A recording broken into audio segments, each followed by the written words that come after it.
Excel este un program de foi de lucru din sistemul Microsoft Office. Aveți posibilitatea să utilizați Excel pentru a crea și formata registre de lucru, pentru a analiza date și a lua decizii de afaceri, fiind mai bine informați. Mai exact, aveți posibilitatea să utilizați Excel pentru a urmări date, a genera modele pentru analiza de date, a scrie formule pentru a efectua calcule cu acele date, pentru a aranja datele în diverse moduri și pentru a prezenta datele în mai multe tipuri de diagrame cu aspect profesionist. Printre scopurile obișnuite pentru care se utilizează Excel se numără: contabilitate. Aveți posibilitatea să utilizați caracteristicile puternice de calcul din Excel în multe documente financiar-contabile, cum ar fi situația fluxurilor de numerar, declarațiile de venituri și declarațiile de profit și pierderi. Bugete. Indiferent dacă nevoile dumneavoastră sunt personale sau de afaceri, aveți posibilitatea să creați orice tip de buget în Excel, cum ar fi un plan de bugetare pentru marketing, un buget pentru un eveniment sau un buget pentru pensionare. Facturi și vânzări.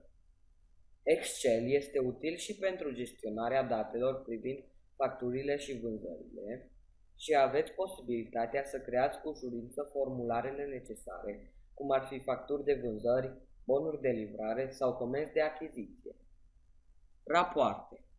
Aveți posibilitatea să creați diverse tipuri de rapoarte în Excel care reflectă analizele de date sau rezumă aceste date, cum ar fi rapoarte care măsoară performanțele unui proiect, care arată diferența dintre rezultatele proiectate și rezultatele reale sau rapoartele pe care le utilizați pentru a face previziuni despre date. Planificare.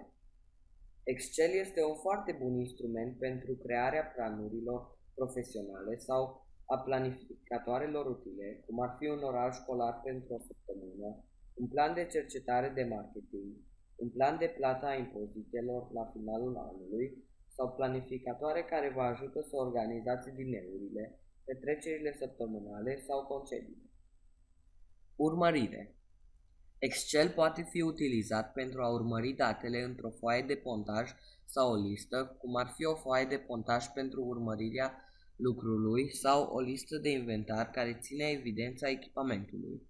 Utilizarea calendarelor. Datorită suprafeței de lucru cu grilă, Excel este bun pentru a crea orice tip de calendar, cum ar fi un calendar școlar pentru a ține evidența activităților de-a lungul anului școlar sau un calendar de an fiscal pentru a urmări evenimentele de afaceri și punctele cheie.